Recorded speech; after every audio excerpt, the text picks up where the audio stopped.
আমরা 17 বছর যুদ্ধ করেছি, লড়াই করেছি, সংগ্রাম করেছি, জীবন দিয়েছি, জেলে থেকেছি, আমরা পালায়ে থেকেছি, আমাদের যে অস্থির সময় আমরা কাটিয়েছি, তারপর তো এই ডেমোক্রেটিক টাইম পেয়েছি, একটা পার্লামেন্ট পেয়েছি, এবং সেখানে আলোচনা হোক, সেখানে কথা হোক। রাস্তায় যে সমাবেশ করে এটাকে একটা রহস্যজনক কথা বলে জনগণের মধ্যে বিভ্রান্তি ছড়ানো, এটা আসলে সমাজের অস্থিরতা বাড়েই, কমে না। আপনি কোন দৃষ্টিতে দেখছেন যারা গুম অবস্থায় তার সন্তানকে হারিয়েছে, তার কাছে প্রায়োরিটি হলো কিভাবে সন্তানকে ফিরে পাওয়া যায়? এখন পর্যন্ত কোনো সন্তানের খোঁজে সরকার বিশেষ কোনো টাস্কফোর্স গঠন করেছে, কোনো পরিবারকে সান্ত্বনা দেওয়ার জন্য বিশেষ কোনো উদ্যোগ গ্রহণ করছে, এরকম কোনো কর্মসূচি কিন্তু এখন পর্যন্ত সরকার গ্রহণ করেনি। মতবিরোধ থাকবে, কড়া আলাপ করব, এবং এটা থেকেই আমরা আমাদের পরবর্তী কার্যক্রম নিব। নেতা বদলায়, দল বদলায়, জন্ম নেয় নতুন দল, কিন্তু সাধারণ মানুষের ভাগ্য কি বদলায়? আশ্বাস আর প্রতিশ্রুতির ভিড়ে আমরা খুঁজব বাস্তবতার প্রতিফলন। আমাদের কাজ প্রশ্ন করা, দেশ ও মানুষের স্বার্থে প্রশ্ন করেই যাব। থাকবে মত এবং ভিন্ন মতের শ্রদ্ধা। স্টার নিউজ করা আলাপের সঙ্গে শান্তা শারলিন।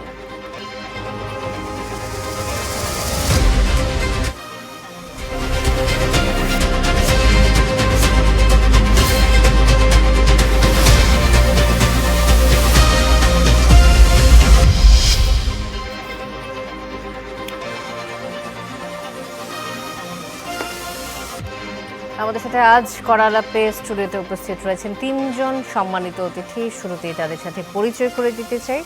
আমার ঠিক বাদিকে রয়েছেন ফজলে হুদা বাবুল, সংসদ সদস্য বিএনপি, রয়েছেন সালাউদ্দিন আইয়ুবী, সংসদ সদস্য বাংলাদেশ জামাতে ইসলামী, এবং রয়েছেন মোহাম্মদ কামরুজ্জামান, অবসরপ্রাপ্ত লেফটেন্যান্ট জেনারেল, খণ্ডকালীন অধ্যাপক, বাংলাদেশ ইউনিভার্সিটি অফ প্রফেশনালস। আপনাদের তিনজনকে স্বাগত জানাচ্ছি আজকের করা আলাপে। শুরুতেই যে বিষয়টি নিয়ে আজকের করা আলাপ শুরু করতে চাচ্ছি, আওয়ামী লীগ আমলে সংঘটিত গুম, খুন, হত্যাকাণ্ডের বিচারের দাবিতে আগামীকাল মঙ্গলবার রাজধানীতে সমাবেশ করবে জামাতে ইসলামী নেতৃত্বাধীন 11 দলীয় ঐক্য। সালাউদ্দিন আইয়ুবী, আপনাদের দলের পক্ষ থেকে অভিযোগ করা হয়েছে যে বর্তমান সরকার আওয়ামী লীগের আমলের গুম খুনের বিচার প্রক্রিয়াকে দুর্বল করে দিয়েছে, এমন কথা আপনারা বলেছেন। আগামীকাল 23 জুন কার্যক্রম নিষিদ্ধ আওয়ামী লীগের প্রতিষ্ঠা বার্ষিকীকে কেন্দ্র করে আইন শৃঙ্খলা পরিস্থিতি নিয়ন্ত্রণে সেনা মোতায়েন করেছে সরকার। আপনাদের কর্মসূচি কি এসব বিবেচনায় রেখে করা হয়েছে? একই দিনে কর্মসূচি দিয়ে আপনারা কি সরকারকে কোনো অতিরিক্ত চাপ ফেলতে চাচ্ছেন কিনা, এমন কোনো ভাবনা আপনাদের মধ্যে রয়েছে কিনা জানাবেন। ধন্যবাদ আপনাকে, ধন্যবাদ সম্মানিত দর্শকবৃন্দ, সম্মানিত আলোচকবৃন্দ যারা রয়েছেন। দেখুন, জামাত ইসলামী কার্যত দেশে স্থিতিশীলতা চায়, শান্তি চায়। দেশকে যারা অস্থিতিশীল করতে চায়, দেশকে যারা অশান্ত করতে চায়, এই শ্রেণীটা গত 24-এর আন্দোলনের আগ পর্যন্ত তারা ক্ষমতায় ছিলেন বলে আমরা খুব সকলেই মোটামুটি একমত। এবং তারা ইতিমধ্যে সোশ্যাল মিডিয়ায় দেখেছেন নানাভাবে উস্কানি দেওয়ার চেষ্টা করছে দেশের মানুষকে। এই উস্কানির বিপরীতে শান্তি প্রতিষ্ঠা করতে হলে জনগণকে সাথে নিয়ে এই উশৃঙ্খলতা প্রতিহত করতে হবে। এটা একটা মৌলিক ইস্যু, এই কারণে জামাত ইসলামী এই কর্মসূচি গ্রহণ করেছে। একই সাথে সরকার বিশেষ করে যে ইস্যুগুলো এখানে আনা হয়েছে, খুন, গুম, এই ইস্যুগুলোতে বিচার এখন পর্যন্ত চূড়ান্ত পর্যায়ে আমরা এখন পর্যন্ত সরকারের কোনো দেখিনি। সরকার বিচার করছে, তবে বিচারের যে গতি এটা আসলে যথেষ্ট নয়, পর্যাপ্ত নয়। বিশেষ করে গুমের ব্যাপারে সরকারের নিঃসন্দেহে সরকারের অনেক আজকে সংসদে যারা এমপি আছেন, সরকার দলীয় অনেক সংসদ সদস্যের আত্মীয় স্বজন আছেন, তারা অনেকেই গুমের শিকার হয়েছেন, এখনো ফিরে আসেনি। কিন্তু কোনো এক রহস্যজনক কারণে সরকার গুম ইস্যুতে আসলে যথাযথ ভূমিকা রাখতে পারছে না। আপনারা দেখেছেন যে গুম কমিশনের যেই ইয়েটা ছিল, সরকারি যে অধ্যাদেশটা ছিল, সেই অধ্যাদেশটাকে সরকার ডিলে করে দিয়েছে। সরকার, আমরা বলছি যে সরকার উত্থাপন করেনি বা এটা বাতিল করেছে, কিন্তু সরকার বলছে যে পরবর্তী উত্থাপন করবে। গুম নিয়ে অবস্থান সরকারের এরকম কেন, কারণটা কি? এটা দেখুন, সরকার প্রায়োরিটি ঠিক করেছে, নিঃসন্দেহে প্রায়োরিটি ঠিক করতে গিয়ে গুমকে, খুনকে, বিচারকে প্রায়োরিটি দিতে পারেনি সরকার। আমি বলবো এটা একটা মেজর ইস্যু। সুতরাং প্রায়োরিটি দেওয়াটাই ছিল মুখ্য ইস্যু। এই কারণেই কিন্তু এবারের সংসদের প্রথম কাজ ছিল সংস্কার। সংস্কার যদি আগে হতো তাহলে এইগুলো নিয়ে প্রশ্ন ওঠার কোনো সুযোগই ছিল না। সরকার এসেই আগে তার এই জায়গা থেকে সরকার পিছিয়েছে আমি বলবো। সরকার 31 দফা যেই কর্মসূচি বিএনপির ছিল সেটাকেও কিন্তু আমি বলবো প্রায়োরিটি বেস। বিএনপির 31 দফার মধ্যে অত্যন্ত গুরুত্বপূর্ণ ইস্যু ছিল সংস্কার, সেই সংস্কারটাকে সরকার ইতিমধ্যেই পিছিয়ে দিয়েছে। ইতিমধ্যে গুমের ক্ষেত্রে আপনি দেখবেন সংসদ সদস্য যারা আছেন তারা মানে সংসদ সদস্যরা অনেকেরই আছে গুম যারা হয়েছেন তাদের পরিবার, তাদের আত্মীয় স্বজন, তারা খুব আকুতি করে গত কয়েকদিন আগে নাসিরউদ্দিন পিন্টু বোন বক্তব্য দিয়েছেন। তিনি খুব কান্নাজড়িত কণ্ঠে বলছিলেন যে এখন পর্যন্ত মানে যথাযথ বিচার তিনি পাচ্ছেন না। তিনি আশা করছেন যে সরকারি বিচার গ্রহণ করবে। আপনাদের যে কালকের সমাবেশ, এই যে 23 জুনের সমাবেশ, এই সমাবেশটা আসলে মূলত কি সরকারকে চাপে ফেলার উদ্দেশ্যে নাকি আসলে আওয়ামী লীগের তৎপরতা মোকাবেলায় আপনারা মাঠে থাকতে চাইছেন, কোনটা? এক বাক্যে যদি বলতে চাই, অপরাধীদের বিচারের দাবি এটা নিঃসন্দেহে। অপরাধী যারা, সেটা আওয়ামী লীগের হতে পারে, অন্য কোনো দলের হতে পারে, এই অপরাধীদের বিচার যদি হয় তাহলে এই ধরনের কর্মসূচি দেওয়ার প্রয়োজন ছিল না। যেহেতু বিচারটা এখন পর্যন্ত আমরা পাইনি, সুতরাং দাবি আমাদের আছে, দাবি থাকবে, এবং আমরা যতদিন বিচার না পাবো ততদিন রাজপথে এইভাবে আমরা ভূমিকা রাখবো। একই সাথে এই সময় একটা আপনারা দেখছেন যে নানা ধরনের গুঞ্জন এবং সোশ্যাল মিডিয়ায় হুমকি দমকি চলছে। এটার বিপরীতে আর যাতে কেউ অপরাধ করতে না পারে তার বিপরীতে সরকার যাতে যথাযথ ভূমিকা রাখে, সেজন্য সরকারের প্রতি দাবি জানিয়ে এই কর্মসূচি। জি, ধন্যবাদ। আবার আসবো সালাউদ্দিন আইয়ুবী। ফজলে হুদা বাবুল, আপনার কাছে আসতে চাই। কার্যক্রম নিষিদ্ধ আওয়ামী লীগের প্রতিষ্ঠাবার্ষিকীকে কেন্দ্র করে নাশকতা ঠেকাতে সরকারকে 6 জেলায় সেনা মোতায়েন করতে হয়েছে এবং করতে হচ্ছে, এবং অন্তর্বর্তী সরকারের পর আপনাদের শাসনামলে আমরা দেখলাম যে আইন শৃঙ্খলা পরিস্থিতি নিয়ন্ত্রণে রাখতেও আসলে এইড টু সিভিল পাওয়ার এর সাহায্য নিতে হচ্ছে। এটি কেন? বেসামরিক প্রশাসন কি পুরোপুরি কার্যকর নয়, যে কারণে এই সার্ভিসটা আপনাদেরকে নিতে হচ্ছে? ধন্যবাদ। আপনার করা আলাপে আবার আশা হলো, এবং আইবি ভাই, মাননীয় সংসদ সদস্য, এবং লেফটেন্যান্ট কামরুজ্জামান স্যার, সবাইকে শুভেচ্ছা। কলা কৌশলী দর্শক সবাইকে শুভেচ্ছা জানাচ্ছি। প্রশ্ন অনেকে এসেছে, আপনার উত্তর দিয়ে যাই, পরে আইবি ভাইয়ের কথা বলি। আপনি যেটা বলেছেন, দেখুন, বাংলাদেশ সেনাবাহিনী বিজেপিকে রাখাই হয় যে দেশের যে কোনো প্রয়োজনে।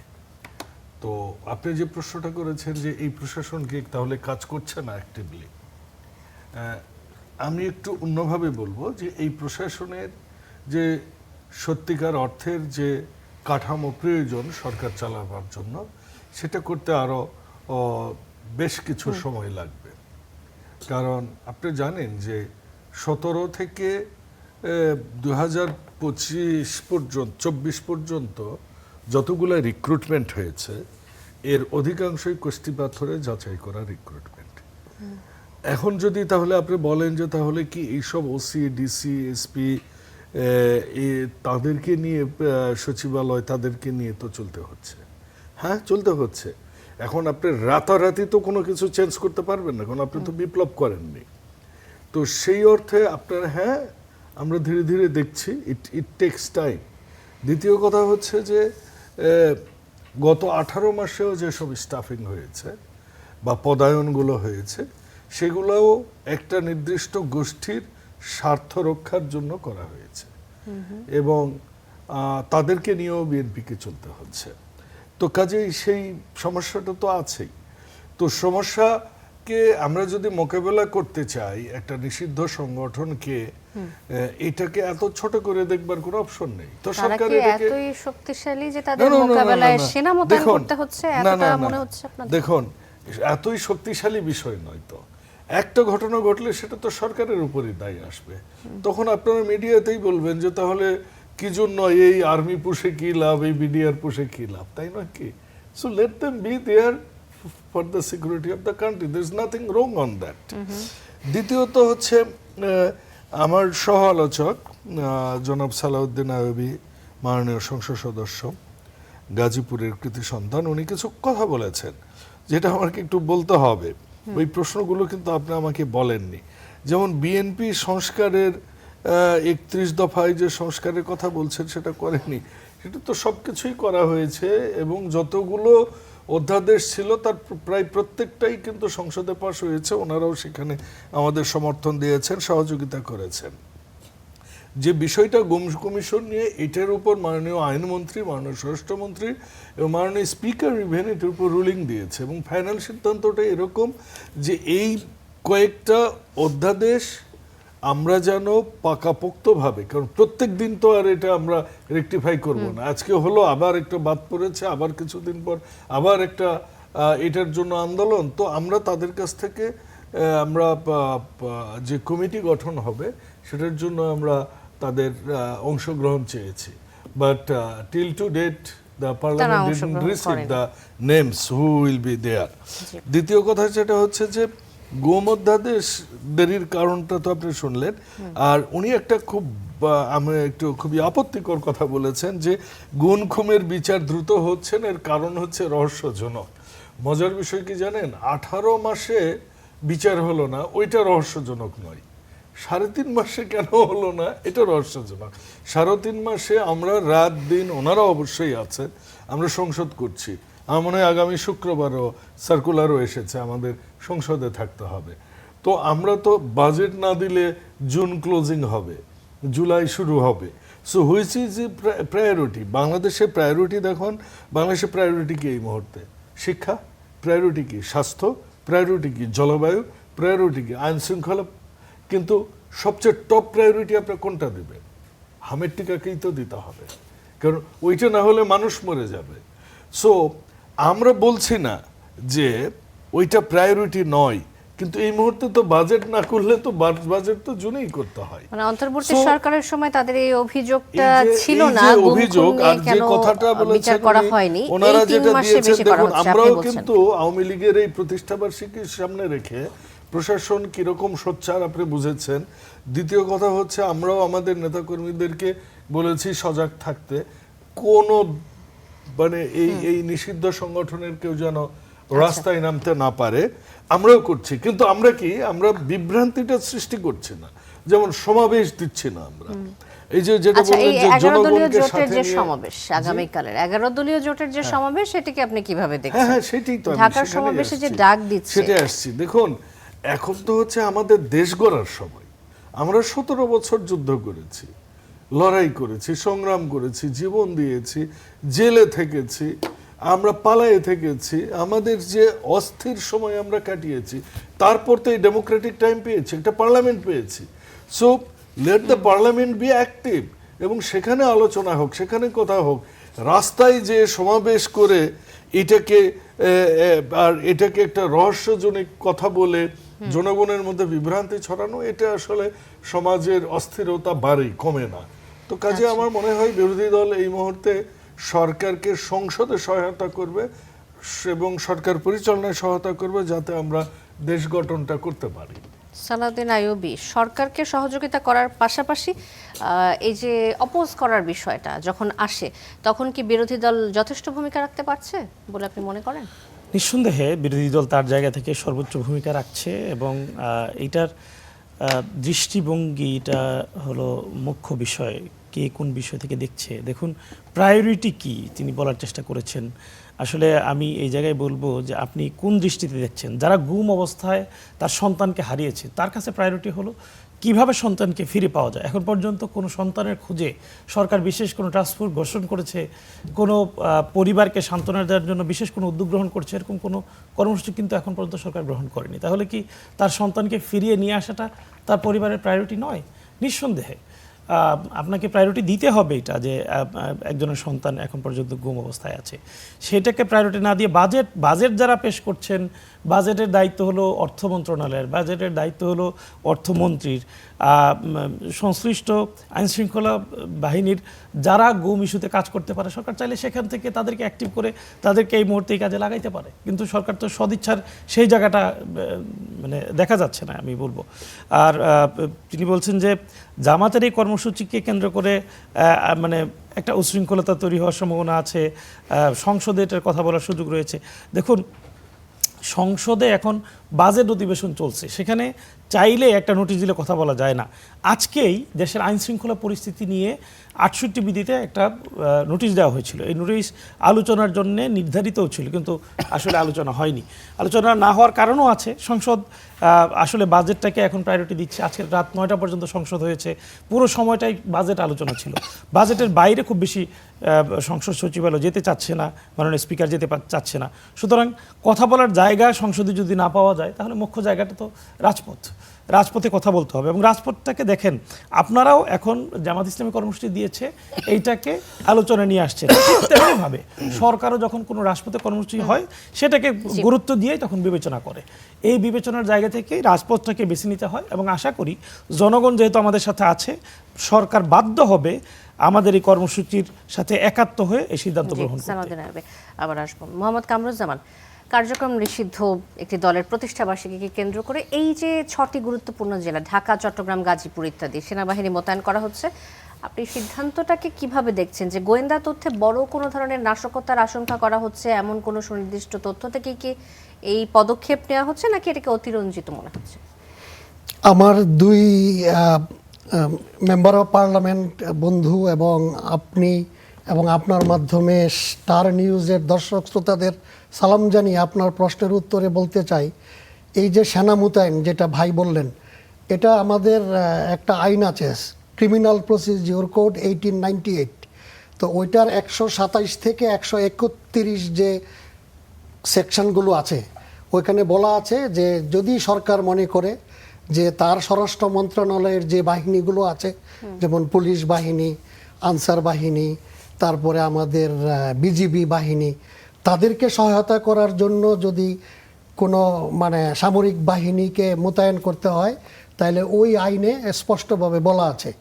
এবং এই মোতায়েনটা কিন্তু এবারই প্রথম না, এটা আপনার বিগত সরকারগুলোর সময়ে বা ইয়ের সময়েও আমরা দেখেছি, অন্তর্বর্তীকালীন সময়ে এই সেনা মোতায়েনটা হতেই পারে।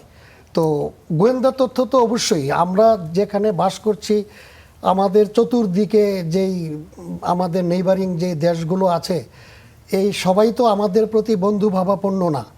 এবং আমরা এক্সটার্নাল ফোর্সকে যদি আমাদের সেনাবাহিনী, নৌবাহিনী, বিমান বাহিনী প্রোটেক্ট করতে হয়, তাইলে কিন্তু আভ্যন্তরীণ শৃঙ্খলা একটা অত্যন্ত গুরুত্বপূর্ণ বিষয়। আর পলিটিক্সের ক্ষেত্রে এখানে আমি আজকে অত্যন্ত ভাগ্যবান এই কারণে যে আপনার এই অনুষ্ঠানের নাম দিয়েছেন কড়া আলাপ। কড়া আলাপ মানেই সত্য কথা বলার যেই প্ল্যাটফর্ম। আজকে আমরা অত্যন্ত ভাগ্যবান যে একটা ফেসিস্ট সরকারের এই এতগুলো বছরের পর বসে আমরা দুইজন মেম্বার অফ পার্লামেন্ট, একজন সরকারি দল, একজন বিরোধী দল, আমি একজন রিটায়ার্ড সামরিক অফিসার, আমরা মন খুলে প্রাণ খুলে কথা বলতে পারছি, এটাও একটা বড় পাওয়া। সুতরাং সেফটি সিকিউরিটি নিয়ে সরকার সবসময় ভাবেন এবং আমাদের সবসময় অ্যালার্ট থাকাটার মধ্যে অবশ্যই এটা আমাদের একটা পজিটিভ সাইন।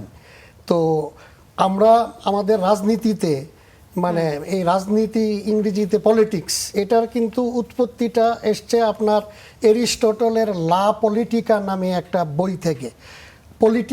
লা পলিটিকা হলো যে সিটিজেনদেরকে নিয়ে যেই কাজকর্ম, সিটিজেনদের যাতে মঙ্গল হয়, সিটিজেন মানে দেশের যাতে মঙ্গল হয়, এর জন্য সরকারি দল, বিরোধী দল, বাহিনী, আপনারা যারা সংবাদ মাধ্যম, সবাই মিলে আমরা যেন ভালো থাকতে পারি সেই জন্য কাজ করব।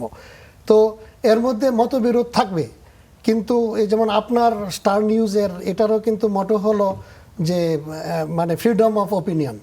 তো আমরা ফ্রিডম অফ অপিনিয়ন দিব, কড়া আলাপ করব এবং এটা থেকেই আমরা আমাদের পরবর্তী কার্যক্রম নিব। তো আপনি যেটা বলছেন, আমি বলতে চাই যে আমাদের এরকম গোয়েন্দা তথ্যের উপর ভিত্তি করে যে অনেক খারাপ পরিস্থিতি, সেই জন্য মিলিটারিকে ডেপ্লয় করা হচ্ছে, এটা সেরকম না। এটা আমাদের একেবারে আগেও হয়েছে, এখনো আছে এবং এটা একটা আইনের মাধ্যমেই করা হচ্ছে। সিআরপিসি যেটা বললাম 1899। আইন শৃঙ্খলা রক্ষাকারী বাহিনী যারা, তারা কি আসলে পুরোপুরি সংস্কারের মধ্যে দিয়ে যেতে পারেনি বা তাদেরকে কাজে লাগানো যাচ্ছে না এখনো পর্যন্ত? যদিও 100 দিন পার হয়েছে সরকারের মাত্র, তারপরও কি তাদের কাছ থেকে যেই সেবা পাওয়ার কথা বাংলাদেশের মানুষের, সেটা কি তারা পেতে সক্ষম হচ্ছে, নাকি কিছু ঘাটতি রয়ে গেছে এখনো? এটার উত্তরে আমি বলবো অত্যন্ত দুঃখজনক, আমরা দুবার স্বাধীনতা পেয়েছি। একবার পেয়েছি মানে ব্রিটিশদের কাছ থেকে 1947-এ, এরপরে পাকিস্তানের কাছ থেকে 1971। আপনি জানেন যে আমাদের বাংলাদেশের আইন শৃঙ্খলার সবচেয়ে যেটা বড় আইন, এটাকে আমরা বলি পেনাল কোড 1860। এবং ঐতিহাসিকভাবে এই প্যানাল কোডটা কিন্তু হয়েছিল 1857 সালে, যে আপনার স্বাধীনতা যুদ্ধ, যেটাকে ব্রিটিশরা বলে সিপাহী বিদ্রোহ, সিপাহী মিউটিনি। ওই আইনের পরে আপনার কোম্পানি অ্যাক্টটাকে বাদ দিয়ে, যে ব্রিটিশ ইস্ট ইন্ডিয়া কোম্পানি আমাদের উপরে শাসন কাজ চালাতো, তাদের পরিবর্তে আপনার লন্ডন থেকে আপনার এই সেন্ট্রাল গভর্নমেন্ট টেক ওভার করেছিল।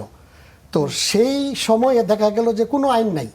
সো ওই আইন একটা প্রথমেই বানালো, নাম দিল কি প্যানাল কোড, দণ্ডবিধি। এই আইনটা কিন্তু ব্রিটিশরা করেছিল to control the whole of the Indian subcontinent. সেই দণ্ডবিধি পাকিস্তান আমলে সব কিছু সেম রেখে এটাকে নাম দিল, এটা ছিল আপনার ইন্ডিয়ান প্যানাল কোড, আনডিভাইডেড ইন্ডিয়ার, পরে এটা হলো পাকিস্তান প্যানাল কোড। এরপরে আমরা 71 সালে স্বাধীন হলাম, আমরা এটাকে রাখলাম বাংলাদেশ প্যানাল কোড। তো এই প্যানাল কোডেরই তো আপনার অনেক বড় সংস্কার প্রয়োজন, কারণ ব্রিটিশরা যে আইন করেছে ওই আইন দিয়ে কিন্তু আমাদের ফ্যাসিস্ট সরকার যেরকম আমাদের জনগণকে দমিয়েছে, বিভিন্ন আপনার পলিটিক্যাল পার্টিকে দমিয়েছে, সেই আইনই এখন বলবৎ। এবং ওইটারই আপনার এই যে 1860, এটার পরে এই আইনটাকে বলবৎ করার জন্য পুলিশ অ্যাক্ট 1861, সেই আইনে পুলিশ চলছে। তারপরে আপনার এই ক্রিমিনাল অ্যাক্টিভিটি দূর করার জন্য সিআরপিসি 1898। সো সব কিছু আপনার ব্রিটিশ মানে কলোনিয়াল মাস্টারের আইন নিয়ে আপনি এখন কিভাবে আশা করেন যে আপনার এই যে আমাদের অ্যাক্টিভিটিগুলো, আমাদের ইয়েগুলো ভালো হবে? তো সংস্কার তো একটা গুরুত্বপূর্ণ জিনিস, মানে আমাদের অনেক সংস্কারের প্রয়োজন, মানে শুধুমাত্র আইন শৃঙ্খলা রক্ষার ক্ষেত্রে না, আমাদের ব্যবসা বাণিজ্যের ক্ষেত্রে সুশাসনের জন্য আমাদেরকে সময় উপযোগী করে আমাদেরকে নিজস্ব আইন তৈরি করতে হবে।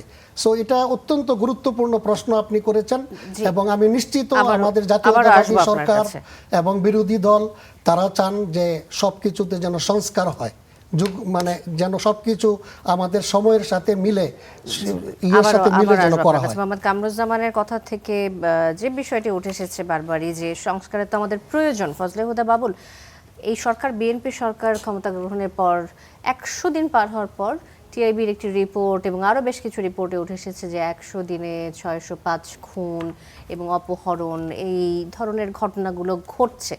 খুব বেশি সময়ে সরকার পায়নি সেটা যদি আমরা মেনেও নেই, তারপরও আইন শৃঙ্খলা রক্ষায় আসলেই কি ব্যবস্থা গ্রহণ করা সম্ভব হচ্ছে? আমরা যদি আগামীকালের আওয়ামী লীগের প্রতিষ্ঠাবার্ষিকীতে উপলক্ষে সেনা মোতায়েনকে একটু সরিয়ে দেই, স্বাভাবিক আইন শৃঙ্খলা পরিস্থিতির কথা বলি, সেটি কি স্বাভাবিক রয়েছে? ধন্যবাদ। ভালো প্রশ্ন করেছেন আপনি, একটা সুন্দর দিয়েছেন।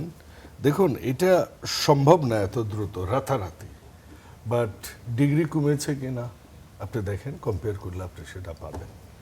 দ্বিতীয় কথা হচ্ছে যে বাংলাদেশের আইন একটা বড় জিনিস, যেটা আমাদের সবার বড় ভাই লেফটেন্যান্ট জেনারেল কামরুজ্জামান বললেন, যে আমাদের আইনগুলো এরকম, আপনি পুলিশ কাউকে ইচ্ছে করলে কিন্তু ধরতে পারে না অ্যাজ পার আইন। এটা জানেন কিনা জানি না, ওই এলাকার দুজন গণ্যমান্য লোকের স্বাক্ষর লাগে পুলিশ অ্যাক্ট। সো এটা কি সম্ভব? পুলিশ বললেই যে কেউ দেবে? আসামি কিন্তু ধরতে পারেন না। মানে আমাদের কগনিজেবল অফেন্স হলে সেই ক্ষেত্রে ধরতে পারে, হ্যাঁ, সেটা যদি ওই ক্ষেত্রে, কিন্তু নরমালি আপনার নন কগনিজেবল হলে সেখানে তো পুলিশের অনেক সীমাবদ্ধতা আছে। আমি বোধহয় সংসদের প্রথম বক্তব্যেই বলেছিলাম যে উনি যে বিষয়টা আজকে রেজ করেছেন, আমি বলেছিলাম যে বাংলাদেশে প্রায় 369টা আইন ব্রিটিশ সময়ের। শুধু তাই নয়, খুব সিম্পলি বলি, উনি কমার্শিয়াল লয়ের কথা বলেছেন বিভিন্ন, যেমন আপনি contract act, sale of goods act, insolvency act, negotiable instrument, এগুলো 1872 contract act, customs act, evidence act 1872, factory relationship act. আপনি কোনটাতে যাবেন? খুব সিম্পলি বলি, যে ফরচুনেটলি কথাটা উঠেছে আর আমি বলতে পারছি, আমি আইনের মানুষ না, হিসাব বিজ্ঞানে পড়তে যেয়ে আমার হয়তো 800 মার্কসের মতো শুধু ল পড়তে হয়েছে, কমার্শিয়াল ল। তো ওইখানে আরেকটা মজার বিষয় হচ্ছে কি জানেন, যে আমার একটা অপরচুনিটি হয়েছিল যে ভারত, পাকিস্তান, বাংলাদেশ 3 দেশেই ফাইন্যান্সে কাজ করা। তো সেখানে ফরেন এক্সচেঞ্জের লটা খুবই ইন্টারেস্টিং বিষয় হচ্ছে 90 সালে আপনার যখন প্রধানমন্ত্রী যখন ছিলেন রাজীব গান্ধী, জি, ওই সময় ওনার অর্থমন্ত্রী ছিলেন মনমোহন সিং। মনমোহন সিং ওই সময় তারও আগে মনমোহন সিং ছিলেন সেন্ট্রাল ব্যাংকের, রিজার্ভ ব্যাংকের গভর্নর। মনমোহন সিং দেশটার ফরেক্স ল এমনভাবে তৈরি করেছেন, ওর পরে এমনিতেই ওরা, এর আগে কিন্তু ওরা খেতে পারতো না, ভাত খেতে পারতো না। এর আগে আপনার ফ্লাইটে উঠলে দেখতেন যে মানে 100টার মধ্যে 60টা সিট খালি, কেউ ফ্লাইটে উঠতেও না ভয়ে ভারতীয়রা। এইটা কিন্তু তাদের ইয়ে ছিল। বাট 90 এর পর তারা রিভার্স করলো, ওই ফরেক্স অ্যাক্ট এবং ফরেন ডাইরেক্ট ইনভেস্টমেন্ট কিভাবে আসবে। বাংলাদেশে ফরেক্স অ্যাক্ট, আপনি যদি পাকিস্তানের ফরেন এক্সচেঞ্জ ল হাতে নেন, বাংলাদেশেরটা নেন, পেজ নাম্বার, দাড়ি কমা সব সেম, কিন্তু খালি পাকিস্তানের জায়গায় বাংলাদেশ লেখা আছে, কোনো পরিবর্তন হয়নি। আপনি এই যে মানে লিগ্যাল যে প্রবলেম, এটা বাংলাদেশে আছে, এবং এর জন্য আমাদের পার্লামেন্টারি গভর্নমেন্ট, ডেমোক্রেটিক গভর্নমেন্ট, এটা কন্টিনিউ করতে হবে। এবং ট্রায়াল অ্যান্ড এররে আমরা যদি 2-4-10 শতক এটা যেতে পারি, তারপর আমার মনে হয় একটা ডেমোক্রেটিক অ্যান্ড দ্যাট সোসাইটি আমরা এক্সপেক্ট করতে পারবো। উনি আরেকটা ওই যে একটা কথা হয়তো আমি শিওর উনি এটা বুঝে বলেননি, যে উনি বলছেন আমরা 47-এ পেয়েছি স্বাধীনতা, আবার 71-এ পাকিস্তানের কাছ থেকে স্বাধীনতা পেয়েছি। এই শব্দটা একটু আমার, যে আমরা পাকিস্তান থেকে স্বাধীনতা ছিনিয়ে নিয়েছি, যুদ্ধ করে আদায় করেছি, আমরা তাদের দান নয় এটা। যদিও টেবিলে বসেই ভারত পাকিস্তান ভাগ হয়েছিল, রক্তক্ষয়ী যুদ্ধ হয়নি, কিন্তু ওই ক্ষেত্রে আমাদের এটা কেউ এটা আমাদেরকে দিয়ে আসে। জি, আচ্ছা, অন্য একটা প্রসঙ্গে আসি এবার আমরা, যে বাণিজ্য, বিনিয়োগ, শ্রমবাজার, প্রতিরক্ষা, জ্বালানি, ডিজিটাল অর্থনীতি এবং আঞ্চলিক সহযোগিতা সহ মোট 9টি বিষয়ে দ্বিপক্ষীয় সম্পর্ককে নতুন উচ্চতায় নিতে সম্মত হয়েছে বাংলাদেশ ও মালয়েশিয়া।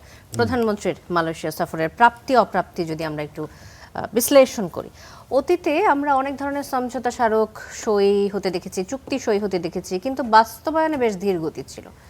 বর্তমান সরকারের পক্ষ থেকে এই যে 9টি বিষয়ের দ্রুত বাস্তবায়ন, এর কোনো সুনির্দিষ্ট রোডম্যাপ কি জানা আছে বা সময় নির্ধারণ করা হয়েছে কি এই বিষয়ে? সবাই মালয়েশিয়া খুব যায়। আমি পাকিস্তানে সিঙ্গাপুরে আমি বেশ কয়েক বছর জব করেছি, I was station there, but unfortunately আমি কোনোদিন মালয়েশিয়া যাওয়া হয়নি আমার। আচ্ছা, কিন্তু মালয়েশিয়ার একটা কালচার আছে, কৃষ্টি আছে, তাদের একটা নিজস্ব জাতিসত্তা আছে, যেটা সিঙ্গাপুরকে যেভাবে চাইনিজরা এসে গ্রাস করেছে, Singapore in fact was by heritage the Malay, sir if I am wrong, part of Malaysia. So আর মালয়েশিয়ার যে কৃষ্টি কালচার, সেটা হচ্ছে কি তারা ধার্মিক, তারা সকল ধর্মকে রেসপেক্ট করে, তারা সিস্টেমাইজড, আমরা যদি একটু তারা চুক্তিতে কাজ আসি, করে। মালয়েশিয়া ওই কারণে সফরের আসতেছি, আপনি প্রাপ্তি, প্রশ্নটা করছেন এর আগে হয়নি কেন, এবারও সেটা হবে কিনা। মালয়েশিয়ায় ছিলেন হচ্ছে মহাতির মোহাম্মদ, মালয়েশিয়ায় আছেন আনোয়ার ইব্রাহিম, তাদের যে এবং মালয়েশিয়ার যে কান্ট্রির এথিক্স, আপনি জানেন যে দীর্ঘদিন তারা আমেরিকার সাথে একরকম কোল্ড ওয়ার করে নিজেদেরকে করেছে। সো তাদের মানে যে চাওয়া পাওয়া বাংলাদেশ থেকে, মহাতির এসেছিলেন এদেশে, তাই না? আমরা ঢাকা বিশ্ববিদ্যালয় টিএসসিতে তাকে পেয়েছিলাম, তাকে আমরা পিএইচডি ডিগ্রিও দিয়েছিলাম ঢাকা বিশ্ববিদ্যালয় থেকে। কাজেই কিন্তু এই মহাতির একটু বলেছিলেন যে মানে কোনো এক আলাপে, এটা আমি শুনেছি একজন সিনিয়র জার্নালিস্টের কাছ থেকে সিঙ্গাপুরে একসময়, যে রং হেডেড মানুষের সাথে ডিলিং কেমনে হয়। আচ্ছা, তো আপনি জানেন তো একজনকে সরকার, ফ্যাসিস্ট হাসিনাকে একসময় কোর্ট রং হেডেড বলেছিলেন ওমেন। সো যেখানে ডেমোক্রেসি ছিল না, ওখানে তো চুক্তি, অন্য দেশ, বিনিয়োগ, এগুলো প্রশ্ন। দেখুন মালয়েশিয়ার শ্রমবাজার বলেন আর বিশ্বের যে কোনো দেশের শ্রমবাজার বলেন, চায়না বলেন, এটা তো ওপেন আপ হয়েছিল শহীদ প্রেসিডেন্ট জিয়াউর রহমানের সময়। উনি তো এই শ্রম যে এক্সপোর্ট করতে হবে এটাতে তো উনি মানে পুরোধা ব্যক্তি। আচ্ছা, তো বর্তমান সরকার তো 9টি বিষয়ে চুক্তি করে ফেলেছে। আমরা যদি আমার যেটা বাস্তবায়নের রোডম্যাপটা যদি যে আসি, আমার যেটা মনে হয়েছে যে অফকোর্স এবং ইনশাআল্লাহ শহীদ প্রেসিডেন্ট জিয়াউর রহমানের সন্তান সে দেশে গিয়েছে, আপনি দেখেছেন কিভাবে তারা অনার করেছেন। সো আমার মনে হয় এই চুক্তিগুলো বাস্তবায়ন হবে, অবৈধ শ্রমিকরা তাদের কাজ পাবে, বৈধতা পাবে, এবং আমরা সেখানে নির্মাণ বলুন, কৃষি বলুন, বিভিন্ন ক্ষেত্রে শ্রমিক পাঠাতে পারবো। তারেক রহমান তো শ্রমিকদেরকে দক্ষ বানানোর জন্য প্রশিক্ষণের ব্যবস্থার কথাও বলেছিলেন, সেই বিষয়ে কি কোনো উদ্যোগ নিয়েছেন কিনা? বা উদ্যোগ তো এবার বাজেটেই আছে, এবং আমরা আরেকটা ভাষা শিক্ষার ব্যবস্থা করছি। আমরা শ্রমিকদেরকে সেক্টর ওয়াইজ আমরা বিভিন্ন প্রকল্প হাতে নিয়েছি, সেটা শ্রম মন্ত্রণালয়ের অধীনেও নিয়েছি। আমাদের এই বাজেটেও তার রিফ্লেকশন আছে। কাজেই বিএনপির এটা একটা কোর প্রোগ্রাম। সো আমার মনে হয়েছে যে এটা শুধু কথার কথা না, এগ্রিমেন্টটা অবশ্যই সেটা পালিত হবে ইনশাআল্লাহ। ধন্যবাদ সালাউদ্দিন আইয়ুবী। এই প্রধানমন্ত্রীর মালয়েশিয়া সফরে প্রাপ্তি অপ্রাপ্তি আপনার চোখে কেমন? আসলে কতটা প্রাপ্তি হলো এই চুক্তিগুলোর মাধ্যমে? দেখুন, মালয়েশিয়া এবং চীন দুই দেশ সফরের উদ্দেশ্যেই মাননীয় প্রধানমন্ত্রী তার প্রথম যাত্রা শুরু করেছেন। এখানে বেশ কয়েকটা ইফেক্ট আছে এই সফরের। আমি প্রথমত বলবো, দেখুন, বাংলাদেশের খুব পার্শ্ববর্তী দেশ ভারত চীন সফরকে কিভাবে দেখছে। এই সফরের যাত্রার শুরু থেকে এটা একটা আলোচনার বিষয় ছিল, মুখ্য আলোচনার বিষয়, এবং ইতিমধ্যেই গতকালকে দ্য হিন্দু পত্রিকা বেশ বড় একটা ফিচার করেছে যে কেন মানে তারেক রহমান চীনকে বা মালয়েশিয়াকে প্রথম সফরের জন্য টার্গেট করলো, সেক্ষেত্রে ভারতকে ইগনোর করলো কিনা বা ফার্স্ট প্রায়োরিটি হিসেবে রাখতে পারলো না কেন, এই সেগুলো বেশ আলোচনায় এসেছে। আশা করি সরকার সেগুলো সেভাবে ডিল করবে। এটা হলো মানে একেবারে সফর শুরু করার আগের ইম্প্যাক্ট। সফর শুরু করার পর মালয়েশিয়া বিশেষত আমি মনে করি প্রধানমন্ত্রী সেখানে, আপনারা দেখেছেন যে মন্ত্রী পরিষদের যারা সেখানে গিয়েছেন তার মধ্যে সিনিয়র মন্ত্রীদের মধ্যে শ্রম কল্যাণ মন্ত্রী যিনি আছেন, বৈদেশিক শ্রম কল্যাণ মন্ত্রী, তিনি সেখানে আছেন। মূল ইস্যুটা হলো মালয়েশিয়াতে আমাদের শ্রমিকের বাজার যেটা সেটা উন্মুক্ত করা। কিন্তু আজকে মাননীয় প্রধানমন্ত্রীর সফর শেষে যৌথ যেই সাংবাদিক সম্মেলন হয়েছে সেখানে মাননীয় প্রধানমন্ত্রী একান্তে আলাপেও কথা বলেছেন, সাংবাদিক সম্মেলনেও আবার কথা বলেছেন। কিন্তু সাথে সাথে আনোয়ার ইব্রাহিম মালয়েশিয়ার প্রধানমন্ত্রী তিনি কিন্তু বলেছেন আজ আমাদের শ্রমিক দরকার, কিন্তু এই মুহূর্তে আমাদের জন্য শ্রমিক বাজার ওপেন করার মতো পরিবেশ যথাযথ নাই। তিনি অনেকগুলো ইস্যুর কথা বলেছেন, সেখানে আইনগত জটিলতার কথা বলেছেন, পদ্ধতিগত জটিলতার কথা বলেছেন। এইটার বিশ্লেষণে আবার পত্রিকাগুলো, দেশি বিদেশি পত্রিকাগুলো বলছে যে সিন্ডিকেটের একটা প্রভাব এটা আগেও ছিল, যেখান থেকে মালয়েশিয়া বারবার প্রতারিত হয়েছে এবং নানা ধরনের হয়রানির শিকার হয়েছে। সেই সিন্ডিকেটের কবল থেকে মালয়েশিয়া বাঁচতে চায় এবং এই হয়রানি থেকে বাঁচতে চায়। এর মধ্য দিয়ে কিন্তু বাংলাদেশ থেকে যে সকল শ্রমিকরা মালয়েশিয়ায় বলা যায় 2024 সালে বন্ধ হওয়ার আগ পর্যন্ত আবেদন করেছিল, এই সংখ্যাটা 17,000 শ্রমিকের সবাই কিন্তু প্রত্যাশায় ছিল। এবং আপনি জানেন কিনা জানি না, আমরা এখন সংসদ সদস্য হিসেবে মানে প্রতি মাসেই একাধিক, এমনকি আমি বলবো প্রায় মাসে প্রায় শতাধিক ব্যক্তি আসে আমাদের কাছে যে দালালদেরকে তারা টাকা দিয়ে রেখেছে, তারা মানে টাকাও ফেরত পাচ্ছে না, যেতেও পারছে না। এই যে প্রধানমন্ত্রী সফরকে ঘিরে আবার একটা দালাল চক্র চেষ্টা করছে আশাবাদী করে তুলতে, একটা গোষ্ঠীর কাছ থেকে টাকা নিতে, এটা নিয়ে একটা বাণিজ্য করার চেষ্টা করছে। আমি এক্ষেত্রে সরকারের আমি দৃষ্টি আকর্ষণ করে বলবো যে এই পলিসি, এই জায়গাটাতে সরকারের মুখ্য হওয়া দরকার, যাতে রিক্রুটিং এজেন্সিগুলো মানুষকে এই হয়রানি শিকার করতে না পারে। দ্বিতীয়ত হলো দক্ষ জনশক্তি তৈরিতে যে ঘোষণা সরকার দিয়েছে, এটা যত দ্রুত কার্যকর করতে পারবে তত বিদেশের যে শ্রমবাজার সেটাকে মানে ধরতে পারবে। আপনি জানেন কিনা জানেন, আমার সুযোগ হয়েছে বেশ কয়েকটি দেশ সফর করার, সেখানে শ্রমিকদের সাথেও কথা বলেছি, যারা ছাত্ররা আছে তাদের সাথে কথা বলেছি। আমি মূলত কনফারেন্সে গিয়েছিলাম, সেখানে শ্রমিকদের সাথে কথা হয়েছে। বিশেষ করে মধ্যপ্রাচ্যের যে শ্রমিক যারা আছে তাদের অধিকাংশই হলো নন কোয়ালিফাইড অথবা আনস্কিল্ড বলতে পারেন। আনস্কিল্ড হওয়ার কারণে, স্কিল না হওয়ার কারণে পার্শ্ববর্তী দেশ ভুটান, নেপাল, শ্রীলঙ্কা, ভারত, পাকিস্তানের চেয়ে অর্ধেক বা কখনো কখনো 3 ভাগ বেতন পায়। এই জায়গাটাতে সরকার এখনই খুব দ্রুত হাত দেওয়া দরকার। মাননীয় প্রধানমন্ত্রী বারবার বলার চেষ্টা করেন যে 4টা বা 5টা ভাষা শেখাবেন। এই ভাষা শেখানোটা একটা বড় কার্যকরী ভূমিকা রাখবে। তবে আমার কাছে মনে হয় যে এই ক্ষেত্রগুলোতে সেখানে গিয়ে তারা কাজ করে, সেই জায়গাতে কাজ করার উদ্যোগ নেওয়া দরকার। ধন্যবাদ আপনাকে। মোহাম্মদ কামরুজ্জামান, শুধুমাত্র ভাষা শেখা এটি কি আসলে দক্ষ জনশক্তি তৈরি করে কিনা? কারণ আমাদের দেশ থেকে অনেক শ্রমিক প্রতি বছর দেশের বাইরে যান। এই যে মালয়েশিয়া এতদিন ধরে শ্রমিক নিতে পারতো না বা বাজার ওপেন করতে পারছিল না, এটার ক্ষেত্রে বড় প্রতিবন্ধকতা আসলে দক্ষ জনশক্তি। তো সেক্ষেত্রে শুধুমাত্র ভাষা শেখাটা কি যথেষ্ট বলে মনে করছেন কিনা, এক? এবং দ্বিতীয়ত আরেকটা বিষয় জানতে চাই, যে মধ্যস্বত্বভোগী যারা রয়েছে এদের যে সিন্ডিকেটের প্রভাব, সেটি কি কমানো এত সহজ হবে কিনা সরকারের জন্য? অনেক ধন্যবাদ আপনাকে। তো এই বিষয়ে বলার আগে আমি একটু আমার পার্সোনাল এক্সপিরিয়েন্সের কথা বলি। আমি আমার সেনা জীবনে বিভিন্ন সময় বাইরে গেছি এবং আমি একজন লাকি বাংলাদেশি অফিসার, যে আমি আমাদের secretary general mister Kofi Annan, United Nation, ওনার আমি সামরিক অ্যাডভাইজার হিসাবে জাতিসংঘ সদর দপ্তরে 4 বছর ছিলাম নিউ ইয়র্কে। তো ওইখানে থাকার সুবাদে এবং বিভিন্ন সময় বিভিন্ন দেশে গিয়েছি। আমাদের শ্রমিকদের দক্ষতার শুধু ভাষা বড় ব্যাপার না। আপনারা আশ্চর্য হয়ে যাবেন যে বিদেশে আমাদের শ্রমিকরা রাজনীতি নিয়ে এত মাতামাতি করে, হ্যাঁ, এরা মারামারি করে ওখানে, অথচ আপনি অন্য দেশে কিন্তু এই ধরনের ফিলিংস পাবেন না।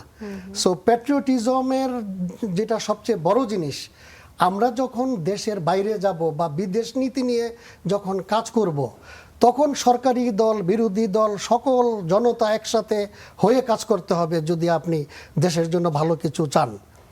মালয়েশিয়া পৃথিবীতে একটা ইউনিক কান্ট্রি, যেখানে আপনি জানেন যে এদের 13টা প্রভিন্স আছে, এর মধ্যে 9টার মধ্যে ওদের প্রিন্স আছে, ওদেরকে বলে রুলার, এবং একমাত্র পৃথিবীর যেখানে constitutional monarchy, they have a king. আপনার ইব্রাহিম সাহেবের সাথে ওই যে আমাদের মাননীয় প্রধানমন্ত্রী যে সাক্ষাৎ করেছেন, উনি হলেন সরকার প্রধান, বা ওনাদের যিনি রাষ্ট্রপ্রধান, হি ইজ এ কিং, এবং ওনার নাম ইব্রাহিম ইস্কান্দার। আনোয়ার ইব্রাহিম হলো প্রধানমন্ত্রী। তো ভাষা তো একটা পরের ব্যাপার। যেই দেশে আপনি শ্রমিক পাঠাবেন, ওই দেশ সম্বন্ধে কিন্তু প্রথমে অনেক জানতে হবে। যেমন আমার ভাই, উনি সিঙ্গাপুরে ছিলেন।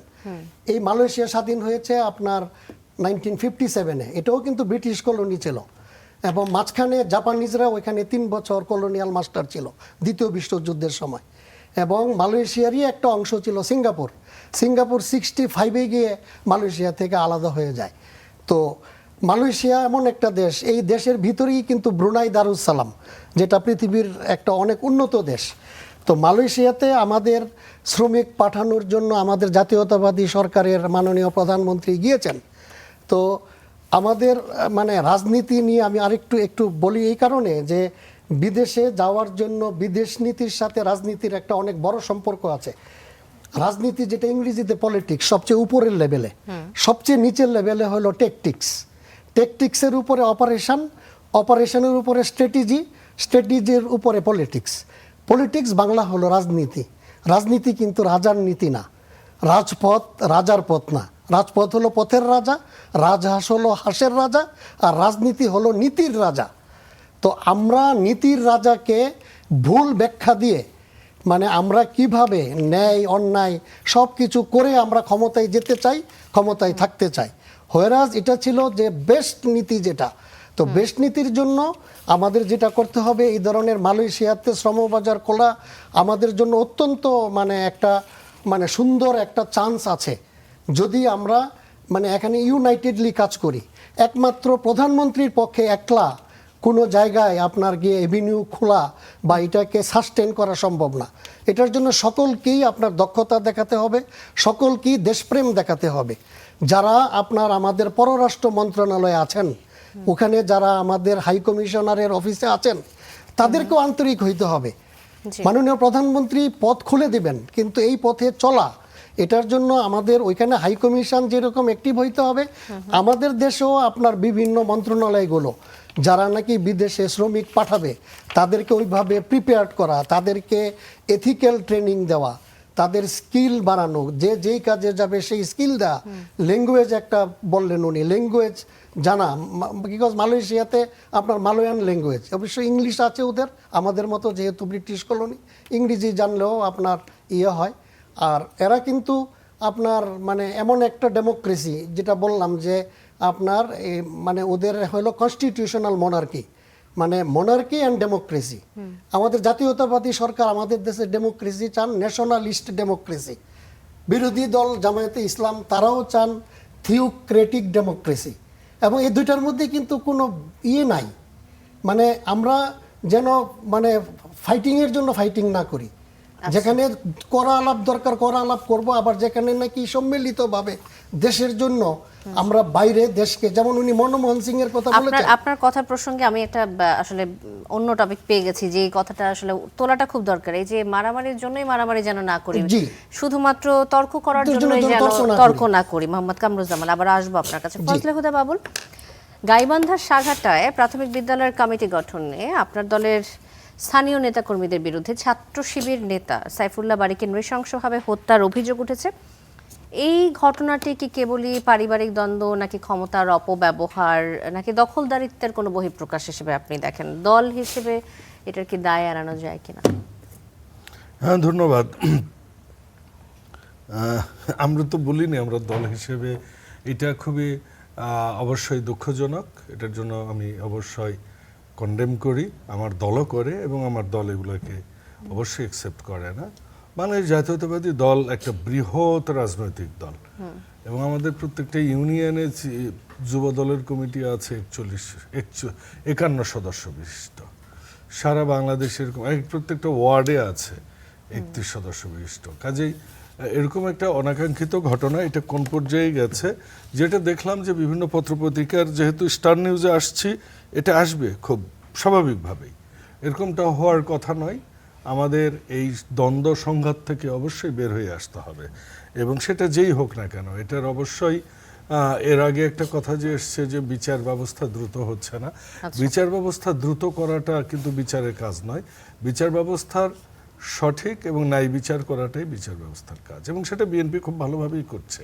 বেশ কিছু উদাহরণ ইতিমধ্যে হয়েছে, অনেকগুলো। আমি উদাহরণের গল্প করতে চাই না, গল্পটা হচ্ছে ইন্টেনশন। আমাদের সমাজের এই অস্থিরতা থেকে আমাদের বের হয়ে আসতে হবে। খুব ছোটখাটো বিষয় নিয়ে যে একটা আমরা হত্যার দিকে চলে যাই, এটা ঢাকা শহরে একটা কথা প্রচলিত আছে, 200 টাকা লাগে কাউকে মেরে ফেলতে নাকি। আমাদের এই যে সমাজে নৈতিকতা বোধগুলো এবং মানুষের যে মানবিকতা বোধগুলো, মানুষের প্রতি যে রেসপেক্ট বোধগুলো, আমাদের সোসাইটি তো ভাই গত 17 বছরের শিক্ষক পর্যন্ত বিভাজিত, তাই নয়? শিক্ষক যদি 14 লক্ষ শিক্ষক ভোট কাটে, তো যদি 14, 18, 24 শিক্ষকরা সাইন না করতো ওই সিটে, কেটে করেছে তো, তাই নয়? আপনি ইমাম সাহেবরা পালায়ে যায়, বিচারপতিরা পালায়ে যায়, বিশ্ববিদ্যালয়ের ভিসিরা পালায়ে যায়। তো এই সমাজে আপনি কি কাজে, এটা সম্পূর্ণ একটা সামাজিক অস্থিরতা, দীর্ঘদিনের অবিচার, অন্যায়, রাহাজানি। এদিকে শিবিরের কেন্দ্রীয় সভাপতি কিন্তু একটা হুঁশিয়ারিও দিয়েছেন যে যদি এই রাজনীতি, খুনের রাজনীতি পরিহার না করেন, এটা আপনি যদি এটা তাহলে আওয়ামী লীগের মতো বিএনপিকেও let me tell you, it is not yet been decided by the court or the police, or neither than any investigation report has come up. আপনি পার্টিকুলারলি এটাকে যদি শিবির বিএনপির মারামারি বলতে চান, সেক্ষেত্রে হাজারো উদাহরণ আছে। উদাহরণ আছে না, উদাহরণ যদি দিতে যাই, আপনি দিই, আমি জানি আজকে এটা আপনার ইয়েতে আসবে। দেখুন, 21শে ফেব্রুয়ারি 2025 বুধবার রাতে সিলেটের মুরারি চাঁদ কলেজের স্টুডেন্টস এক কর্মীর ফেসবুক পোস্টের জের ধরে বাংলাদেশ জামাতে ইসলাম ছাত্র সংঘ ইসলামী শিবিরের কর্মীরা তার পায়ের রগ কেটে ফেলেছে। এটা আমি সব পত্রিকা থেকে বলছি, কিন্তু আপনি দেখুন, 2রা জানুয়ারি 2025 যুবদল নেতাকে রগ কেটে হত্যা, জামাত শিবিরের 8 জনের নামে মামলা। আপনি দেখুন 1 মার্চ 2025 যুক্তরাষ্ট্রের কথা বলে নেপালে জিম্মি করে 45 টাকা, এটা চাঁদা আদায়ের জামাতের। চট্টগ্রামে নারিকেল আতা মারা, এরকম দেখবেন যে আপনি অনেক পাবেন। শিবির মেরেছে, ছাত্রদল মেরেছে, মেরেছে, ও মেরেছে। এটা কোনো দলীয় লেবাস যদি আপনি দিতে চান, এবং এটা যদি কোনো দল এটাকে দলীয় বিষয় হিসেবে নিয়ে আসে, তখন কিন্তু আমাদের সমাজটা রেকটিফাই করার সুযোগ থেকে আমরা মানে বাইরে আপনি চলে এটাকে আসি। ব্যক্তিগত প্রতিহিংসার শিকার এরকম ব্যাখ্যা করতে এইটা সেটা চাইছেন? লোকাল বিষয় হতে পারে, আচ্ছা, হতে পারে, ঠিক কিন্তু আমার বক্তব্যটা ঠিক এই জায়গাতে। আমি অবশ্যই এই পরিবারের প্রতি সমবেদনা জানাই এবং এইটা হওয়া উচিত নয় সেটা বলছি, এবং অবশ্যই এরকম ঘটনা আমাদের সমাজকে আরো অস্থিতিশীল করে তুলবে। যদি আমরা এটাকে পারিবারিক দ্বন্দ্ব হিসেবে ধরেও নিই, সেক্ষেত্রে আমি আমি ধরে নিলাম বলছি এটা না পারিবারিক দ্বন্দ্ব, এটা কি ধরে আমি নিচ্ছি। বলছি না, এটা একজন ঘটনা। সরকারের একজন মানুষ হিসেবে আচ্ছা, আমার এটা প্রশ্নটা অবশ্যই শুনে আমি নেবেন। বলতে পারি যে না। কোনো ঘটনাকে আমরা যদি পারিবারিক দ্বন্দ্ব হিসেবে ধরে নিই, এই হত্যার ঘটনা, তাহলে সেখানে প্রশাসনের একটা দায় থাকে না যে এর বিরুদ্ধে ব্যবস্থা নেওয়ার? সেক্ষেত্রে কি ব্যবস্থা নিয়েছে এই না, না, স্পেসিফিক সেটা এই তো ঘটনাটি যদি প্রশাসন আমি বলি? ব্যবস্থা কি রাতারাতি নিবে, না একদিনে নিবে, না 7 দিনে নিবে, এটা তো প্রশাসনে আরেকটা প্রশ্নে আপনি চলে গেলেন। ঠিক আছে, মামলা কখন দায়ের হয়েছে, কারণ প্রশাসন জিনিসটা কি, একটা পুলিশে একটা মামলা হবে, মামলাটা দায়ের হওয়ার পর পুলিশ আসামিকে ধরবে, এই তো, এটাই তো আপনারা এক্সপেক্ট করছেন, নাকি রাতারাতি কোর্ট ওই বাড়িতে যে একটা বিষয়? কি দেখুন, এই যে মিডিয়ার এই জিনিসগুলো থেকে আমাদেরকে বের হয়ে আসতে হবে। আমি বলছি যে এটা হওয়া উচিত হয়নি, এটার বিচার হওয়া উচিত, যত দ্রুত হয় তত ভালো, এগুলোর সাথে কোনো কম্প্রোমাইজ তো আমি করিনি। কিন্তু বিষয়টা হচ্ছে, আমরা যখন একটা টক শোতে আসবো তখন আমাদের latest rectify the society why it is happening, and we all should condemn this together. It's not Jamaat, it's not BNP, G. Together. আজকে আপনি এটাকে শুনুন, যখন বিএনপি মরে তখন কি আপনার চ্যানেল এরকম একটা করবে? একইভাবে আমরা প্রশ্নটা করব, ঠিক একইভাবে। Let me finish. যখন বিএনপির একজন কর্মী মরবে, এরকম আপনি কি জামাতের কাউকে এনে এইভাবে প্রশ্ন করবেন? করেছেন অবশ্যই এর আপনি আগে? আগের আমার মনে হয় আমার চোখে পড়ে। আমার মনে হয় আপনার আরেকটু শুনুন, আমি শোগুলো 200-300 দেখতে শুনুন, হবে, কারণ আমি অনেকগুলো 200-300 শোতে গেছি বিএনপির অন্তত। সংসদ সদস্য এবং জামাতের সংসদ সদস্যকে কিন্তু- একইভাবে প্রশ্ন করা যায়, আপনি একটু ভুল না, করছেন বিষয়টা এখানে। হচ্ছে এই প্রশ্ন বিএনপি জামাতকে করে লাভ নেই তো। আপনার প্রশ্নটা হচ্ছে যে এইসব ঘটনা থেকে আমরা কি করে ভবিষ্যতে উদ্ধার হতে পারি, সেটা আপনাকে রেকটিফাইং দিক দেখাবে। আপনি যদি পুরো যুবদলকে দায়ী করেন যে যুবদলের মুন্না এর জন্য দায়ী, কি মুন্না ভাই যিনি সভাপতি উনি দায়ী, সেক্রেটারি নয়ন ভাই উনিও সম্মানিত পার্লামেন্ট মেম্বার উনি দায়ী, এটাকে আপনি ওইভাবে দেখতে পারেন না। এটা হয়তো কোনো লোকাল ইনসিডেন্টে হয়েছে, লোকাল কোনো ঘটনা নিয়ে হয়েছে, হয়তো লোকাল কোনো ক্ষমতার কারণে এখন আপনি ওই আসনে বোধহয় জামাত পার্লামেন্ট মেম্বার, জি, তাই না? ওই সবগুলোতেই গাইবান্ধা তিনটা আচ্ছা, তিনটা। জামাতের। তো হয়তো ওখানে ওইটা একটা হতে পারে, আমি এখন ইন ডিটেল পড়িনি, কিন্তু বিষয় হচ্ছে যে হেডলাইনটা যখন মিডিয়ায় আসে যে জামাত এর কর্মীকে বিএনপির কর্মী মেরে খুন করলো বা কি এসেছে আমি জানি না, তবে আজকে পার্লামেন্টে এটা উঠেছে, এটা হয়তো আগামীকালকে হয়তো এটা নিয়ে আলোচনা হতে পারে। তো এই বিষয়টাকে ওইভাবে নয়, আপনি শুরু করেছিলেন আরেকটা বিষয় যে 5জন খুন হয়েছে। 605 জন খুন আপনার 100 কাছে দিনে। কি ডেটা আছে আজকে কতজন রোড অ্যাক্সিডেন্টে মারা গেছে? Which is more important than this. আমাদের দেশে প্রত্যেকদিন মোটরসাইকেল কোনটাকে অ্যাক্সিডেন্টে আপনি কত লোক মারা গুরুত্বপূর্ণ যাচ্ছে বলবেন না আসলে, তো এই প্রত্যেকটি তো বিষয় সেটাই তো আমি আলাদাভাবে আমার গুরুত্বপূর্ণ। প্রথম স্পিচে এই কথাটাই আমি বলেছি যে এটা একটা দীর্ঘকালীন সমস্যা আমাদের দেশে, অবিচার, অন্যায় এবং কি বলবো প্রশাসনের যেসব মিস কন্ডাক্টিং, এগুলোর জন্য এখন এবং একপেশে প্রশাসন, নন ডেমোক্রেটিক সোসাইটি, সব কিছুর জন্য আমরা যে সমাজটা পেয়েছি, এই সমাজ রেকটিফাই করতে it will take time, but you need to, we all need to come together এবং আমরা এই জিনিসগুলোকে সিরিয়াসলি কন্ডেম করা উচিত। অবশ্যই আমি এখানে যে যে যে এর সাথে দায়ী তার জন্য আমি অবশ্যই তাকে আমি তো সাপোর্ট করছি না, অবশ্যই তার বিচার দাবি করছে এবং তার যথাযথ বিচার দাবি আচ্ছা, আরেকটি বিষয় যদি সংক্ষেপে একটু ব্যাখ্যা করেন ফজলে হুদা বাবুল, একেবারে শেষ পর্যায়ে রয়েছে। প্রধান বিরোধী দল জামাতে ইসলামের নাম না নিয়ে দলটির রাজনীতি নিষিদ্ধ করার দাবি সংসদে তোলা হয়েছে। ঝালকাঠি 1 আসনের বিএনপির সংসদ সদস্য রফিকুল ইসলাম জামান এই প্রসঙ্গে কিছু যোগ করতে চান কিনা?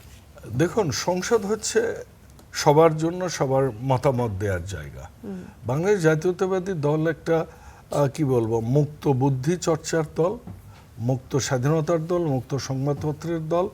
এখানে আমাদেরকেও বলে দেয় না যে মানে যাওয়া হবে, বা যাওয়া হবে না, বা যে এটা বলা হবে। আমি এত জীবনে টকশো করেছি, সেই ফ্যাসিস্ট আমল থেকে দৌড়ানিও খেয়েছি, আর্মিরও খেয়েছি, ডিজিএফআইয়েরও দৌড়ানি খেয়েছি, এনএসআইয়েরও খেয়েছি এই টকশো করে যাওয়ার পরেই। কিন্তু আমাদের দলটা এরকম শিক্ষা দেয় না। কাজে একজন সদস্য তার ব্যক্তিগতভাবে এটা বলেছে, এটার প্রশ্ন সেই দিতে পারবে। আমাদের দলের স্ট্যান্ড হচ্ছে বহুদলীয় গণতন্ত্র। তো যখন বহুদলীয় গণতন্ত্র থাকবে তখন প্রত্যেকটা দলের রাজনীতি করার অধিকার আছে, জি। এবং সেখানে নির্বাহী আদেশে কোনো দলকে জি। আপনি দেখেছেন যে বিএনপির প্রতি কিন্তু একটা ব্লেম ছিল ওই সময়টাই, আপনি জানেন এটা। কারণ আমরা চাই না যে নির্বাহী আদেশে একটা দলকে ব্লেম দেওয়ার জন্য। এটার পক্ষে বিএনপি স্ট্যান্ড কোনোদিনও নয়। এ ব্যাপারে আমি আপনাকে ধন্যবাদ। সালাউদ্দিন আইয়ুবী, এই যে গাইবান্ধা শিবির নেতা হত্যাকাণ্ডের পর বিক্ষুব্ধ জামাত শিবির নেতাকর্মীরা অভিযুক্তদের বাড়িতে গিয়ে অগ্নিসংযোগ করেছে। আপনারা বলেন যে প্রতিহিংসার রাজনীতি করবেন না, কিন্তু অথচ সেই একই কাজ করলেন। খুন হলো, তারপর গিয়ে আপনারা আগুন দিলেন, খুনের বদলে আগুন। এভাবে আইনের শাসন আপনারা প্রতিষ্ঠা করতে পারবেন এই দেশে? প্রথমত হলো, আপনি যে তথ্যটি দিয়েছেন, যে খুন করেছে তাদের একেবারে এটা খুনটা করা হয়েছে কিন্তু একেবারে উন্মুক্ত জায়গায়, উপজেলা চত্বরে, মসজিদের পাশে। কারা এই খুনের সাথে জড়িত ছিল, কারা এই করেছে, একেবারে স্পষ্ট।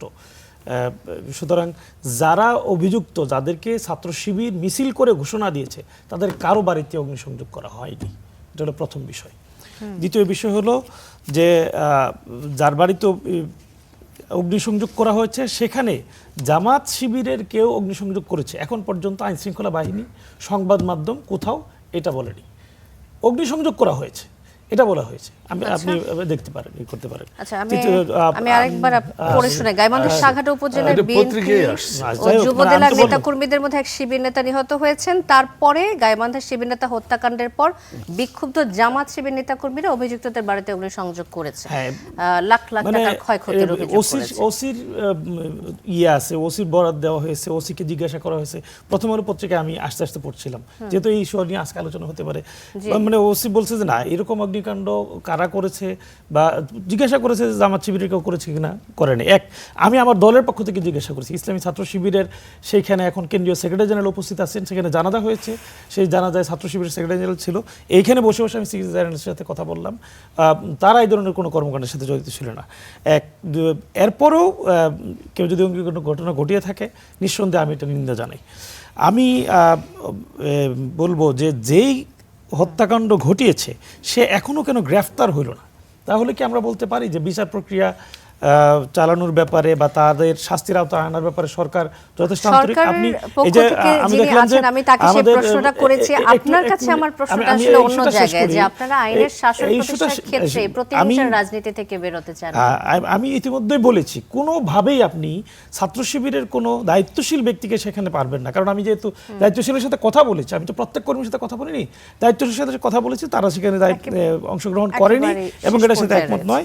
আর মানে এই যে উনি বেশ কিছু আইনের কথা বলেছেন, সুতরাং আমার কাছে মনে হয় জানেন যে কোনো হত্যাকাণ্ডের ঘটনা ঘটলে, খুনের ঘটনায় সরাসরি সরকার বাদী হয়। সেখানে আর যিনি হত্যার শিকার হয়েছেন তার পরিবারকে আলাদা করে বাদী হইতে হয় না, সরকার বাদী হয়ে মামলা করতে হয়। সরকারের আইনজীবী নিয়োগ করেন, সরকার এটা পরিচালনা করেন। সুতরাং এখানে সরকারের 100% দায় থাকে এই বিচার যত দ্রুত সম্ভব নিশ্চিত করা। সেই বিচার এখন পর্যন্ত কিন্তু শুরু হয়নি। এখন পর্যন্ত যারা আসামি তাদেরকে গ্রেফতারই করা হয়নি। একটা খুনের ঘটনা ঘটলো উন্মুক্ত, এবং প্রত্যক্ষ সাক্ষী সেখানে মিডিয়াতে বক্তব্য দিয়েছে, ভিডিওতে, কিন্তু এখন পর্যন্ত মানে কেউ গ্রেফতার হয়নি। এটা যত দ্রুত সম্ভব গ্রেফতার করা দরকার। যদি না হয় তাহলে এই ধরনের ঘটনা পুনরাবৃত্তি করতেই থাকবে। শেষ পর্যায়ে রয়েছে মোহাম্মদ কামরুজ্জামান, একেবারে শেষ পর্যায়ে রয়েছে, 30 সেকেন্ডে যদি আপনার মতামতটা ব্যক্ত করেন। মানে কোনো মৃত্যুই আপনার কাম্য নয়, এটা হোক আপনার মার্ডার, হোক এটা রোড অ্যাক্সিডেন্ট। কারণ রাজনীতি হলো জীবনের জন্য, এবং আমরা জানি যে লুই দি 16কে আপনার 1889-এ আপনার ফরাসি বিপ্লবের মাধ্যমে সরানো হয়। কিন্তু আপনার যেটা নাকি এক্সপেক্টেড ছিল যে দেশের জনগণের জন্য শান্তি শৃঙ্খলা, একইভাবে আমরা কিন্তু মানে ফ্যাসিস্ট সরকারকে সরিয়েছি। সো নয়েজি মাইনরিটি, মানে এটাকে আমরা বলি নয়েজি মাইনরিটি ডেমোক্রেসিতে, আর সাইলেন্ট মেজরিটি। সাইলেন্ট মেজরিটি কিন্তু অবজার্ভ করে, এবং সেই ফরাসি বিপ্লব কিন্তু 11 বছর পর্যন্ত চলেছে। নেপোলিয়ন বোনাপার্ট 1899-এ গিয়ে এটাকে সফল করেছে। তো আমারও সেই শেষ বক্তব্য, আমরা যদি ঠিক না হই, সঠিক না হই, আমাদের সাইলেন্ট মেজরিটি কিন্তু বসে আছে। নয়জি মাইনরিটির ছোটোখাটো কথাবার্তায় দেশবাসী কিন্তু আপনার বিপ্লবকে ছেড়ে দিবে না। ধন্যবাদ মোহাম্মদ কামরুজ্জামান, সালাউদ্দিন আইয়ুবী এবং ফজলে হুদা বাবুল, আপনাদের তিনজনকে অসংখ্য ধন্যবাদ কড়া আলাপে আসার জন্য। দর্শক, শেষ করছে কড়া আলাপ। অনেক ধন্যবাদ এতক্ষণ সাথে থাকার জন্য।